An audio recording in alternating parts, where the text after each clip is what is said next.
how's it going, guys? My name is Zach with the Movie Castle, and today we're going to be taking a look at Godzilla X Kong: The New Empire. This is from March 29th, 2024, and is directed by Adam Wingard. He did the last movie, Godzilla vs. Kong, and good to see him coming back for this one. I'm a horror fan, so I know him more for, like, say, VHS or You're Next. Good to see him getting a bigger budget. Anyway, this movie stars Rebecca Hall, Brian Tyree Henry, Dan Stevens, and Kaylee Hottle. Now, overall, this is the newest entry in the Monsterverse continuity, and Monsterverse I felt was just okay. The first Godzilla movie's probably the best, and then Kong Skull Island was fine, but the other two, King of the Monsters and Godzilla vs. Kong, I never really latched on to those. I felt that they were trying to kind of mimic the dumb big action of Transformers, and I hated just the stupid way it would just be some random plot with humans no one cared about, running around doing some stupid fake monster science. I mean, monster remotes, Hollow Earth, that was just kind of dumb, and I knew when I saw the trailer for Godzilla vs. Kong and they said, one will fall, I'm like, no, you're not fooling me that easy, nope. But overall, yeah, Monsterverse I've always felt was okay. Japan knocked it out of the park with their last two Godzilla movies, and I kind of wished, things were better over here, But Godzilla and Kong are two characters that I absolutely love, and I've watched their movies since I was a kid. I'm gonna hope for the best and show up for this one, right?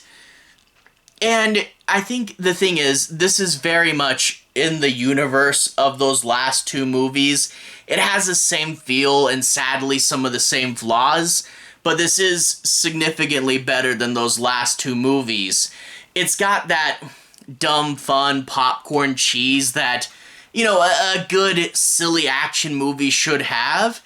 And it leans more into the creatures, and by the time you get to the third act, it has just a ton of over-the-top, fun creature fighting, and I definitely respect leaning more into this angle, and I really honestly think if they had just pushed it a little farther, we could have had a really fun, stupid movie where all the monsters were just fighting and it was insanity. Of course, the weakest element, as always, is the humans. They go on some random plot, oh, there's a signal, whatever, let's go into the Hollow Earth. And I couldn't even remember. I saw the characters show up and I was like, which ones were from the past movies? I just, they have a bit of life and charisma behind them, and, they're trying to interject some energy, but without any bones, the characters don't have anything to stand on, and I find myself it's really hard for me to care about any of them. And I do wish that they were better, more well-rounded, grounded characters that I could feel something for. And I wish the plots they had to do were better and not just random made-up monster science, why? Whatever. But the biggest, best part of this movie is absolutely 100% King Kong. And I love that he's the main character, not the humans. And there'll actually be large chunks of this movie where there are no humans on screen. And it's apes talking to each other, no spoken languages, and it's just Kong being the main character, teaming up with this little baby Kong, trying to figure out the mystery of what happened to his people, and smashing anyone that gets in his way. It's cool, and I do love that they had the guts to do that. They had the guts to make a monster the main character of this movie, and his parts of the movie work out super well. I love that they get to develop him as a character. 3 points for Kong. Godzilla, he's cool, but he doesn't have much to do for the first 2/3 of this movie, and even though he gets top billing, he is sadly sidelined. All Godzilla does for the first 2/3 is basically just charge up. He knows something's coming, so he's gonna get and eat as much radiation as he can, and his flame's going to turn a different color because he's like a Super Saiyan, I guess. I don't know. So yeah, Godzilla's definitely a B-side until you get to the end. And I do want to say the ending does heat up. The ending does have big, extreme, over-the-top moments, and it definitely helps seal the movie overall. Again, though, it is very much in the world of the last two movies. It's not the biggest, most impressive thing ever, and it is a series that I just constantly wish that there was something better with. And if you guys saw my video for 2023, I did name Godzilla -1 as my top horror movie of 2023. I know that these characters can get something better. As it stands, though, it's a fun enough cheesy popcorn movie. I don't know how often I'll think of it, but better than the last two, nothing great, but some escapism at the very least, you know? Anyway, let's talk a bit about the plot in more specifics. I'm not going to do any major spoilers. I do want to analyze a little bit. I won't cover the ending, but I know with new movies, people are super sensitive, so if you want to pause it here and come back after you've seen the movie, that's fine. No major spoilers, though. Anyway, we open up with Rebecca Hall's character, and she's adopted the young girl from Skull Island, so she's a mother now, and she's having to work with Monarch and help her daughter adapt into life off Skull Island, and it's going okay, but suddenly she receives a signal. The daughter starts drawing this pattern over and over. Apparently, Skull Islanders have telepathic abilities, and it's just never come up before. Okay, that's the level of a stupid Monsterverse plot that I would expect, so why not? The daughter's not just getting the signal, but it's also coming through on their equipment. They get the podcast guy because apparently, you know, like Monarch scientists don't think outside of the box enough and only he can help. Okay. And then they get this vet because Godzilla had a toothache and he popped up through the portal. And, yeah, okay. Why not?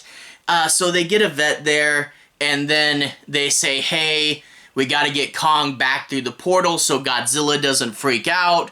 But why don't we go with him and try to solve the mystery of this signal?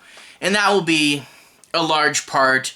The humans go down, they have their little ship, and they're going to be flying around and trying to figure out what's going on in the Hollow Earth and uncovering a bit of the backstory. Again, I don't really care much for any of them, and to be honest, it's a team of 5 humans. Rebecca Hall, the daughter, the pilot. They also bring along the vet and the podcast guy, and they're both fun characters with levity, and they do actually play off each other fairly well. I just find it a little hard to believe they would actually bring these two people into the Hollow Earth. Like, yeah, we might need a vet down there, I guess. Sure, why not? But, like, the Peter Jackson King Kong, I felt had really good humans that played off each other, and those are more what I want to see. They had a little more meat to them, and these characters are just a little hollow, you know? But they're gonna solve their dumb Monsterverse plot, and Kong, almost immediately, he's like, thanks for the tooth, and buzzes off. And it's kind of funny the two don't stick together. But Kong will get jumped by a group of apes. He beats up all the apes, finds they have a baby with them, and says, hey baby, take me back to your people. And yeah, it's going to be long stretches of just Kong and this kid, maybe meeting other creatures and fighting stuff. But again, the guts to just say Kong's the main character, Kong's gonna get most of the plot, that's really cool and interesting. And there were, like, you know, there's this one scene that isn't super important, but there's a bridge made out of the skeleton of an animal. It's like the spine and ribs, and it looks like something you would have seen in a comic book. And this movie really did have that kind of feel, especially with the creature sections, where it felt like something from a comic book, where it felt like, something advertising like a toy line or something, and it did have that fun Saturday morning feel behind it, and I appreciated the Kong moments, Again, Godzilla's not doing much. You get bits where he's like lethal protector or something, and he's fighting off other monsters and people are like, Godzilla destroyed stuff, but he did it to protect us, and a goofy bit where he's like sleeping in the Coliseum like it was a dog bed. It's fun enough, but he's barely in it. But then you get to the end, everything crashes together, fun, silly CGI monsters that are, honestly, when they fight, it's almost like the old guys in the suits, so I did appreciate that. Overall, though, I never really care for these Monsterverse humans and these Monsterverse plots, but at least the creatures, they did way better, and the action, they did way better, and it was a goofier and sillier movie. It's just one of those I feel is on the precipice, where if they would just finally ditch that last little bit, they could have a really good, stupid, but really good, just dumb monster movie, and I feel like we're almost there, and that we could get to that cheesy level. Overall, it's fine.